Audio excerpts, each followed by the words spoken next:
وہ چپل لانے اور رکھنے کے آداب کچھ ارشاد فرما دیں تو ہماری تربیت ہو جائے گی. ہاں، یہ مسجد کی جو باہر سیڑھیاں جو ہے نا جہاں سے چپل اٹھائے، وہاں سے ان کے تلووں کو بیچ یوں جوڑ کے، تلوے جو ہے نا یوں جوڑ کے پھر اس کو رگڑیں اور مٹی آہستہ آہستہ اس طرح جھاڑیں کہ وہ باہر سیڑھیوں پر ہی گرے، مسجد کے حصے میں نہ گرے. یہ ہمیشہ کے لیے اس کا خیال رکھیں. لوگ اٹھا کے لے آتے ہیں، پھر جہاں رکھتے ہیں وہ مٹی جھڑی ہوئی ہوتی ہے اور گندی گندی مٹی ہوتی ہے. آپ کو اندازہ ہوگا کہ چپل کہاں کہاں پھرتے ہیں.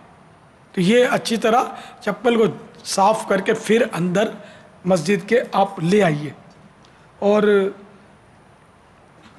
جو چپل رکھنے کی جگہ ہے وہیں رکھیے. اپنے یہاں تو پاپوش مکتب جو ہے وہاں بھی رکھتے ہیں نا چپل، تو پاپوش مکتب میں آپ چپل رکھا کریں تو انشاءاللہ وہاں حفاظت کا زیادہ چانس ہے، زیادہ امید ہے کہ آپ کے جوتے چپل محفوظ رہیں. ورنہ ادھر ادھر رکھنے سے پھر یہ کہ آگے پیچھے ہو جائیں گے، یہ امکان بڑھ جائے گا. پلس یہ کہ اگر سیڑھیوں پہ اتار دیے تو پھر آپ امید نہیں رکھیے کہ آپ کو ملیں گے، پھر یہ گئے. اتنی ساری پبلک میں باہر آپ اتار کے آئیں گے تو واپسی میں کہاں ملیں گے. آپ دوسرے پڑھیں، آپ بولے کہ میں کسی اور کے پہن لوں، تو یہ بھی اس کی بھی شریعت میں اجازت تھوڑی ہے کہ آپ نے اپنے چپل چھوڑ دی، اب جس کے بھی سمجھ میں آئے وہ پہن لیے. نہیں، میں نے اپنے جو تھے نا ان سے تھوڑا گھٹیا پہنے. یہ گھٹیا پہننے کی بھی اجازت نہیں ہے، آپ اپنے چپل سنبھال کے رکھیں. حرمین طیبین میں بھی جو حج پہ جاتے ہیں وہ بھی بہت ایسا کرتے ہیں کہ وہ باہر رکھ دیتے ہیں مسجد نبی شریف کے، بس اتار کے چلے جاتے ہیں، پھر جس کی پسند آئی وہ پہن کے واپسی میں چل پڑتے ہیں. یہ حرام ہے، جہنم میں لے جانے والا کام ہے. وہاں تو ایک مکہ مکرمہ میں تو حرم مکہ مکرمہ میں تو ایک گناہ کے لاکھ گناہ ہے، ایک نیکی کی لاکھ نیکی ہے. تو یہ کہ وہاں بھی یہ لوگ کرتے ہیں، بس پتہ نہیں ہے مسائل.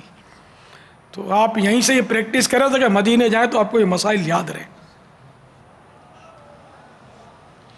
یہ آپ نے بھی فرمایا کہ جیسے عالمی مدی مرکز فیضان مدینہ میں آپ آئے اور باہر چپل رکھ دیے، تب آپ یہ امید مت رکھیے گا کہ آپ کو واپسی میں چپل ملیں گے. جی یار، تربیت اجتماع کا بتاتے ہیں پاپوش نگر میں نہیں، اتنی گنجائش نہیں ہے. تربیت وہ اجتماع چھوٹا مکتب ہے، تو اب کیا پھر تو یہ کہاں رکھیں؟ دیکھیں کہاں رکھیں تو یہ تو اب ان کو سنبھالیں. لیکن یہ سمجھ میں نہیں آئی بات، کبھی آپ نے فرمایا کہ ابھی آپ باہر رکھنا، تو پھر یہ نہیں سمجھنا کہ اب واپسی آپ بھول جاؤ کہ آپ کو واپسی نہیں ملیں گے. تو ہم اتنے بڑے دعوت اسلامی کے مدنی ماحول کی ہم نے تعریفیں سنی ہیں، اور پھر اس کا عالمی مدنی مرکز میں ہم آئے ہیں. اب ہم چپل اگر سیڑھی پر اتارتے تو یہاں سے چپل غائب ہونے کا تصور کیسے ہو سکتا ہے؟ یہ نہیں کسی کے ذہن میں خیال آئے گا. بھلے آوے تو یہ مدینے جائیں گے تو یہ سمجھ پڑ جائے گی ان کی کہ باہر چپل رکھ کے جائیں اور آپ کو ملے تو میرے وہ بولنا مکہ مدینے میں. بلکہ وہ عالمی مدنی مرکز تو باب المدینہ میں، باب المدینہ کو سب پہنچا دے کہ یہ میری شامت اعمال کی وجہ سے یہاں کیسے مسائل ہوتے ہیں، کتنی ڈکیتیاں، کتنی چوریاں ہوتی ہیں. تو یہ وہاں پر عین طواف کے دوران بھی وہ پتے میں پیسے ہوتے ہیں، یہ کاٹ لیتے ہیں، سب کچھ ہوتا ہے. لیکن وہاں کم ہوتا ہے، یہاں ہمارے یہاں زیادہ ہوتا ہے. باب المدینہ تو ہمارا کہ بہت کہ روشنیوں کا شہر تھا، اس میں ہر طرف اب اندھیرا چھا رہا ہے. مجھے تو ڈر تھا کہ پتہ نہیں آئیں گے بھی کہ نہیں باب الاسلام والے، ڈر جائیں گے. تو ماشاءاللہ پہنچ گئے، یہ خوشی کی بات ہے. میں واقعی میرے کو یوں تھا کہ پتہ نہیں آئیں گے کہ نہیں آئیں گے، اور تھوڑے سے آئیں گے شاید. میں نے سوچا کہ ماشاءاللہ آپ نے تو فیضان مدینہ کو بھر دیا ہے. ماشاءاللہ اللہ آپ کو اسی طرح بس وہ دین کا حریص رکھے. یہ حرص ہے، دین کی حرص ہے ماشاءاللہ. تو یہ کہ باہر رکھیں گے اتار کے تو خود ہی سمجھتے ہیں کہ مطلب ظاہر کوئی نہ کوئی بھول میں ہی پہن کے چلا جائے گا یا کوئی سمیٹ کے لے جائے گا، کچھ بھی ہو سکتا ہے. تو اپنے جوتے چپل یہاں ابھی اس کو اسی طرح راکھ وغیرہ جھاڑ کے ظاہر کہ فیضان مدینہ کے اندر ہی لے آئیں، کہیں مناسب جگہ پر رکھ دیں، جبکہ اس پہ کوئی غلاظت وغیرہ آلودگی نہ ہو جو چھوٹ کر مسجد کو لگے، یا بدبو نہ آتی ہے اس میں سے. یہ بھی ضروری ہے، بدبو سے بچانا مسجد ہوا. تو اس کے لیے ایک آسان طریقہ، آسان تو نہیں ہے لیکن ایک طریقہ ہی ہے کہ اپنے پاس کوئی شاپر رکھیں، آپ شاپر میں ڈال دیں اس کو، چپلوں کو اپنے، پھر اس کو رکھ دیں. تو یہ شاید آپ کے لیے سہولت ہوگی اس میں. لیکن اب وہ شاپریں سب ایک طرح کی ہوں گی تو پھر کوئی اپنی سمجھ کے اٹھا جائے گا. تو شاپر پر کوئی علامت رکھ لیں. ایسی بھیڑ کے موقع پر کپڑے کی آدمی تھیلی لائے, ریگزین کی لائے ساتھ میں. جیسے سفر مدینہ میں ہم لوگ جب حاضری دیتے تھے تو اپنے ساتھ کپڑے کی تھیلیاں رکھتے تھے, اس میں چپل رکھتے تھے تاکہ وہ اپنے کہیں, اور یہ سیڑھیوں پہ تو کبھی نہیں چھوڑتے تھے, ہم ساتھ لے آتے تھے اور کہیں مناسب جگہ پر کونے کھانچے میں رکھ دیتے تھے, اور جگہ یاد رکھنی پڑتی تھی کہ یہاں ہم نے رکھا ہے تو مل جاتے تھے. تو یہ کرنا چاہیے, خود ہی سمجھنا چاہیے اپنی چیزوں کی حفاظت. اس طرح بیگیج آپ نے رکھے ہیں, آپ اس میں بولو گے یہاں فیضان مدینہ, یہاں کچھ نہیں ہوتا, یہاں سب کچھ ہوتا ہے. کیا نہیں ہوتا یہاں چور اچکے ابھی جیب کترے آپ کی جیبوں پر. ابھی آپ یوں کرو گے نا جیب تو یہ سمجھ جائے گا جیب کترا برابر میں ہوگا تو کہ یار اس میں مال ہے, نے ہاتھ مارا. ہاتھ نہیں مارنا جیب پہ اپنے, یہ ڈالا دے گا جیب میں. جیب میں ہاتھ نہیں ڈالیں, اگر وہ اس کو شک پڑے گا کہ اس میں کچھ ہے. ویسے ہی آپ نے ہاتھ ڈالا تو آپ نے اس نے جیب کاٹا تو آپ کا رومال ہی چلا جائے گا, کچھ نہیں ہوا. تو اس لیے وہ جیب کترے بھی یہاں گھس جاتے ہیں, چور اچکے, موبائل فون چوری کرنے والے ہر طرح کا. آپ کے بیگیج میں نہ موبائل فون ہونا چاہیے نہ کوئی رقم ہونی چاہیے, ورنہ یہ نکال جاتے ہیں, ہر طرف یہ پہنچ جاتے ہیں. کیا کریں, ان کو کوشش ہوتی ہے, بعض اسلامی بھائی نگرانیاں بھی کر رہے ہوتے ہیں لیکن پتہ نہیں چلتا. وہ امامہ باندھ کر اور اس طرح مدنی حلیہ بنا کر آئے گا تو وہ ظاہر ہے وہ دیکھنے والا سمجھے گا کہ اس کا اپنا بیگ ہوگا, کیسے پتہ چلے کہ اس کا نہیں ہے. لیکن کوشش ہوتی ہے, اور یہاں اسلامی بھائی ہوتے ہیں بعض تجربہ وغیرہ پکڑ بھی لیتے ہیں, لیکن پھر بھی خطرہ تو ہے. بعضوں کے تو چوری ہو ہی جاتے ہیں, بعض پکڑے جاتے ہیں, بعض چوری ہو جاتے ہیں. آپ کو اپنے سامان کی خود حفاظت کرنی چاہیے, اور اصول بھی یہی ہے کہ اپنی چیزوں کی آدمی خود حفاظت کرے, کسی کے آسرے پر نہ چھوڑ دے, ہر چیز کی حفاظت کرے اپنی. باپا یہ جو مختلف ہمارے باب الاسلام کے شہروں سے جو اسلام بھائی تشریف لائیں, تو ان کو سامان رکھنے کے لیے بھی الگ الگ جگہ مطلب مقرر کی گئی ہے. تو کیا یہ اچھا ہو کہ یہ اپنے جوتے وغیرہ بھی جس طرح آپ فرما رہے ہیں تھیلیوں میں یا شاپر میں رکھ کر, اپنے سامان کے جو ریک ہیں اس کے نیچے بھی جگہ ہے جس میں یہ بآسانی اپنے جوتے وغیرہ رکھ سکتے ہیں یہاں پر؟ تو ہو سکتا ہے رکھتے بھی ہوں گے, سمجھدار اسلامی بھائی تو رکھتے ہی ہوں گے ماشاءاللہ. شاپر ہیں تو یہ لائے نہیں ہوں گے, تو یہ بولیں گے ہم کو شاپر دو, تو آپ ایک ہی رنگ کی شاپر دو گے تو پھر پجیتا جو ہوگا نا, ایک دوسرے کے چپل لے جائیں گے اور پھر لڑیں گے آپس میں. شاپر تو اپنے رنگ کی خود لائے آدمی, اس پہ کوئی رنگین دھاگا باندھ دے, کوئی چیتڑی رنگین باندھ دے اپنی علامت کے لیے کہ یہ میری شاپر ہے. یہ تو اپنی عقل ہوگی تو سب کچھ ہو جائے گا, اور اگر پیسہ زیادہ ہے تو بھلے کوئی لے جائے, اور کیا کوئی نہ کوئی لے جائے گا. پھر کیوں لے جائے کوئی, اپنی چیزوں کی حفاظت کرنی چاہیے. صلو علی الحبیب صلی اللہ علیہ وسلم. دیکھو پھر ہاتھ لے رہے ہیں اپنی تصویر دیکھ کر, وہ اسکرین پہ ہاتھ نہیں لے رہے. دنیا بھر میں لوگ آپ کو دیکھتے ہیں, اس میں غیر مسلم بھی دیکھتے ہوتے ہیں. یہ اچھا آپ کا تاثر نہیں پڑا, آپ کو ایسا بھولا بھالا انداز ہو, سنجیدہ انداز ہو, رقت بھرا انداز ہونا چاہیے کہ غیر مسلم دیکھے وہ اسلام سچا مذہب ہے, چلو بھائی اپنے مسلمان ہو جاتے ہیں. تو کئی ہیں مسلمان ہو بھی جاتے ہیں مدنی چینل دیکھ کر, اس کی بہاریں بھی آپ سنتے رہتے ہوں گے, مدنی بہاریں. تو کوئی ایسی وہ کمزور حرکت نہ ہو جس سے آپ کے اسلام کا امپریشن دنیا والوں پر یعنی کہ کمزور پڑے. امریکہ, UK, جاپان, یورپین ممالک, افریقی ممالک, پتہ نہیں دنیا میں کہاں کہاں یہ مدنی چینل اس وقت دیکھا جا رہا ہوگا, اور لاکھوں یا کتنے پتہ نہیں لوگ اس وقت آپ کو دیکھ رہے ہوں گے, اور آپ یوں کر رہے ہیں بچوں کی طرح. تو یہ بڑا عجیب لگتا ہے. صلو علی الحبیب صلی اللہ علیہ وسلم.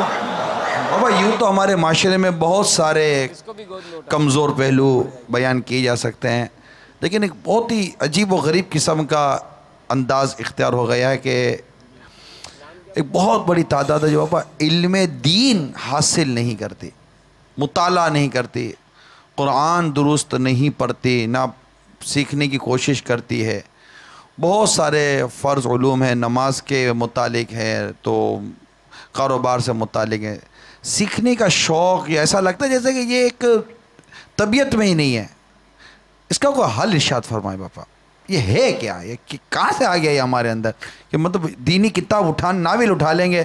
زنگ چڑھ گیا ہے, دلوں پہ زنگ چڑھ گیا ہے, ترغیب دلانے والوں کی بھی کمی ہے، کوئی ترغیب دلاتا نہیں ہے اتنی دینی مطالعے کی. ماں باپ کو بھی پرواہ نہیں ہوتی، ماں باپ پڑھتے ہی نہیں بیچارے خود دینی، تو ان کو کیا پڑھائیں گے. تو یوں اس کی طرف سے توجہ ہٹ گئی. پہلے کے لوگ تھے وہ دینی کتابیں چاٹ جاتے تھے، چاٹنا ہی محاورہ ہے لیکن پڑھ جاتے تھے اور کئی کئی بار پڑھتے تھے. لیکن اب وہ ذوق نہیں رہا. ناولیں پڑھیں گے، رومانی جاسوسی ناولیں، کہانیاں جن پریوں کی اور اس طرح کی چیزیں پڑھتے ہیں.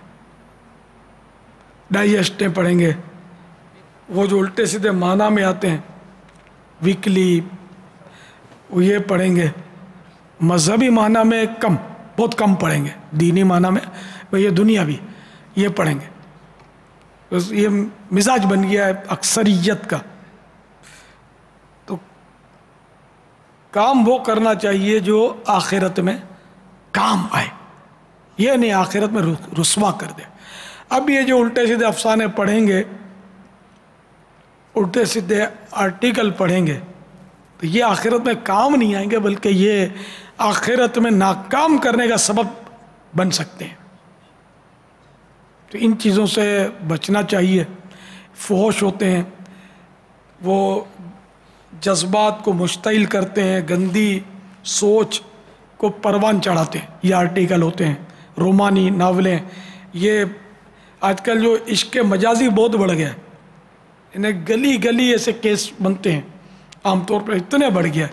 تو یہ اس کی وجہ ایک تو یہی الٹے سیدھے آرٹیکلس اور یہ الٹی سیدھی کتابیں، ناولیں، رومانی ناولیں، اور دوسرا یہ کہ میڈیا، یہ مختلف گناہ بھرے چینلز جو ہیں وہ اس طرح کے جذبات ابھارتے ہیں فلمیں، ڈراموں کی وجہ سے.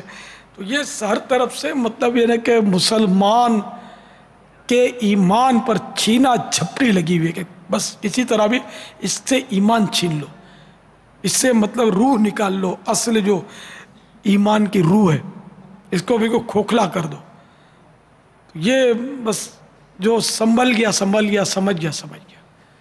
تو اس لیے نہ یہ گناہ بھرے مضامین پڑھنے ہیں، نہ گناہ بھرے آرٹیکلز پڑھنے ہیں، نہ گناہ بھری کتابیں پڑھنی ہیں، بلکہ دینی کتابیں پڑھیں. اس سے فائدہ بھی ہوگا، ثواب بھی ملے گا، علم دین حاصل ہوگا، مسائل سیکھیں گے، نماز درست ہوگی، وضو درست ہوگا، اور فوائد ہی فوائد حاصل ہوں گے.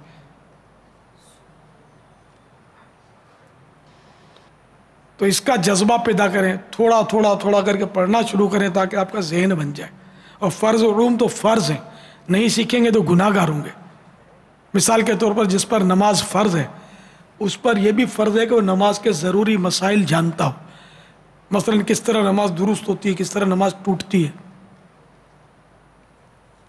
کس طرح نماز مکروہ تحریمی ہوتی ہے، یہ سیکھنا واجب ہوگا. تو یہ نہیں سیکھیں گے تو گناہ گار ہوں گے، لیکن عام طور پہ نہیں جانتے لوگ.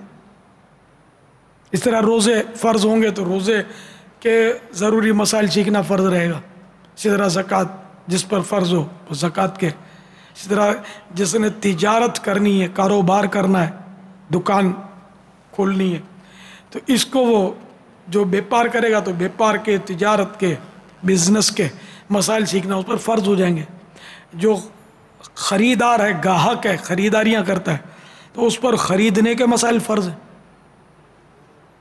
کہ سیکھے، جانتا ہو، ورنہ وہ خریداری میں بھول کرے گا تو گناہ گار ہوگا. ایسی بھولیں کرتے ہیں لوگ کہ گناہ گار ہوتے ہیں اس میں.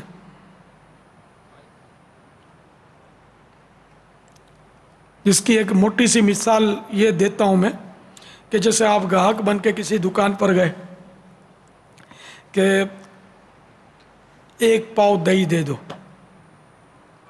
خیر اول تو اب پاؤ کہتے نہیں، اب 250 گرام کا ہے، لیکن چلو پاؤ ایک عرف ہو گیا، اس کو پاؤ دہی دے دو. اب وہ بعض اوقات کیا کرتا ہے، وہ یوں اندازے سے اٹھا کے یوں شاپر میں ڈالتا ہے، پیک کر کے دے دیتا ہے. تو اس کا پاؤ کے نام پر اندازے سے ڈالنا ناجائز اور آپ کا اس طرح خریدنا ناجائز، دونوں گناہ گار. اس طرح بہت ساری چیزوں میں ہوتا ہے. اگر آپ بولو نا تو بولیں گے ہمارے ہاتھ پیر تلے ہوئے، ناپے ہوئے، جاؤ جا کے یہاں بھی تول لو، زیادہ ہوگی کم نہیں ہوگی، تو آپ اس کی باتوں میں آ جائیں گے۔ مگر گناہ ہے یہ طریقہ نہیں ہے۔ کم پڑی تو آپ لڑنے جاؤ گے کہ نہیں جاؤ گے؟ غصہ تو آئے گا نا، ٹھگ لیا اس نے۔ تو اسلام جو یہ اس طرح کی لڑائیوں کی حوصلہ شکنی کرتا ہے کہ جہاں جھگڑے کا اندیشہ ہے کاروبار میں تو اس کی اجازت نہیں ہے، چاہے جھگڑا نہ ہو تب بھی نہیں ہے، تو یوں کرتے ہیں۔ تو اب اسی طرح جو گنتی کی چیزیں ہیں کہ بھائی یہ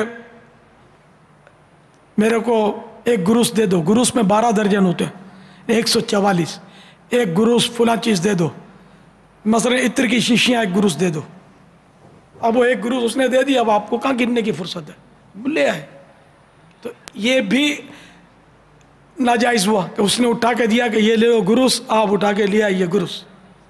تو اس کی صورت یہ تھی کہ یا تو وہ آپ کے سامنے وزن کرتا اور آپ دیکھتے جو وزن سے چیز لے رہے ہیں کہ یہ اس نے پورا تول کے دیا ہے، اچھا۔ دوسرا اب گنتی، تو ایک گروس تو اس نے آپ کے سامنے گنا ہو اور آپ وہ دیکھ رہے ہوں کہ یہ گن رہا ہے، تو یہ صورت اچھا۔ دوسری صورت یہ جائز ہونے کی کہ اگر آپ نے نہیں دیکھا تو ٹھیک ہے، آپ خود وزن کریں اس کا، زیادہ اس کو دے دیں، کم ہے تو آپ کا حق ہے کہ آپ اس سے طلب کریں کہ مجھے یہ کم پڑ رہا ہے، گنے، زیادہ ہے اس کو واپس لوٹائیں، کم ہے تو آپ اس کو مطالبہ کریں یہ کم پڑ گیا میرے کو دو۔ یہ شریعت کے اصول ہیں، تو یہ ہم لوگ کہاں گنتی کرتے ہیں، اٹھا کے لے آئے، یہ بھی ناجائز اس طرح بغیر گنتی کے کہ یا تو آپ نے گنتے ہوئے اس کو دیکھا ہو یا نہیں دیکھا تھا، آپ نے گروس دے دیا تو اب اس کو گنے آپ، اور کم زیادہ جو بھی اس کی ترکیب جو بتائے اس کے مطابق عمل کریں۔ یہ کون کرتا ہے؟ تو یہ ہوتا ہے گناہ۔ اب اس سے بچنے کی ایک صورت کے واقعی یہ ہے مشکل، تو اب مثال کے طور پر سمجھیں کہ 100 روپے کی کلو دہی ہے، سپوز کریں۔ اب آپ نے بولا پاؤ بھر دہی دے دو، اس نے وہ دیتا نہیں ہے تول کے، یہ اندازے سے دیتا ہے، تو آپ اس کو پاؤ نہ کہا کریں، آپ اس کو یوں بولیں 25 روپے کی پاؤ بنے گی نا، اب پاؤ کا نام نہ لیں، آپ یہ کہیں یعنی جائز طریقہ 25 روپے کی دہی دے دو۔ اب بھلے وہ اندازے سے اپنے حساب سے جو بھی دے تو یہ جائز ہو جائے گا، کیا وزن نہیں ہوا نا، وزن کے طور پر آپ نے خریدا ہی نہیں، 25 روپے کی دہی خریدی۔ اب وہ اگلا بولے گا بھی ہو سکتا ہے کہ 25 کی پاؤ آئے گی، تو آپ اس کو یہ نہیں بولیں کہ مجھے اچھا پاؤ دے دو، پھر پھنس جائیں گے کوئی کہ وزن کرنا پڑے گا، یا وزن کرتے اس کو دیکھنا پڑے گا، اور وہ کرے گا نہیں تو پھر مسائل ہوں گے۔ تو وہ اگر بولے نا کہ پاؤ آئے گی 25 کی، تو آپ بولو میں آپ کو کہاں بولتا ہوں کہ پاؤ دو یا آدھا دو یا آدھا کلو دو، 25 روپے کی جو بھی بنتی ہے آپ مجھے دے دیں، نرمی سے یہ کہیں گے تو پھر وہ نہیں بیس کرے گا آپ سے۔ اسی طرح وہ گروس، تو آپ گروس کا یا درجن کا اور یہ نام نہ لیں، جبکہ آپ نے گننا نہیں ہے، یا وہ پیکٹ ایسا ہے کہ آپ کھولیں گے گنیں گے کوئی جھگڑا کرے گا، تو آپ پھر اس کا نام نہیں لیں کہ درجن دے دیں یا یہ 100 پیس دے دیں، بلکہ آپ دے دیں کہ وہ فلاں بنڈل میرے کو دے دیں، جس کا دونوں کو پتہ ہوتا ہے کہ اس میں 100 ہوتے ہیں، تو وہ 100 والا بنڈل، تو اگر وہ بولے 100 والا بنڈل، تو آپ پھر اس کو بولیں کہ اب اس میں 100 ہوں 200 50 ہوں، جو وہ بنڈل نہیں ہے وہ مجھے چاہیے، وہ دے دیں بنڈل۔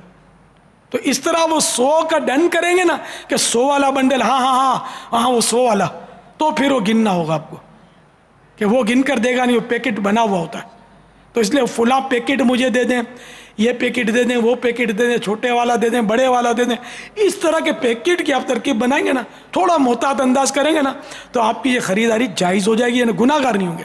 جائز تو بھی ہے، وزن سے خریدنا بھی جائز ہے، گنتی سے بھی خریدنا جائز ہے، لیکن وہ کہ جب کہ آپ خود وزن یا تو سامنے دیکھیں یا پھر دونوں طرف وزن کی ترکیب ہو یا گننے کی ترکیب ہو۔ تو اس سے بچنے کے لیے کہ ہم گنتے نہیں ہیں، وزن کرتے نہیں ہیں، تو اس سے بچنے کے لیے یہ احتیاط میں آپ کو بتا رہا ہوں۔ یہ اس طرح بھائی قبلے کی طرف پاؤں کر کے بیٹھے ہوئے بے احتیاطی میں، یار جاگتے رہو یار، یہ کیا مطلب؟ صلو علی الحبیب صلی اللہ علی محمد۔ باپا یہ ہمارے اسلام بھائی ہاتھوں ہاتھ امامہ شریف کے لیے بھی عرض کر رہے ہیں، سلام بھی عرض کر رہے ہیں، علیکہ وعلیکم السلام، یغفر اللہ لنا ولکم۔ بہت ساری دعائیں لے کر بھی آئے ہیں، کسی نے دعا کے لیے کہا ہے، پرچیاں بھی جمع ہو رہی ہیں، پاپا سب کے لیے دعا فرما دیں۔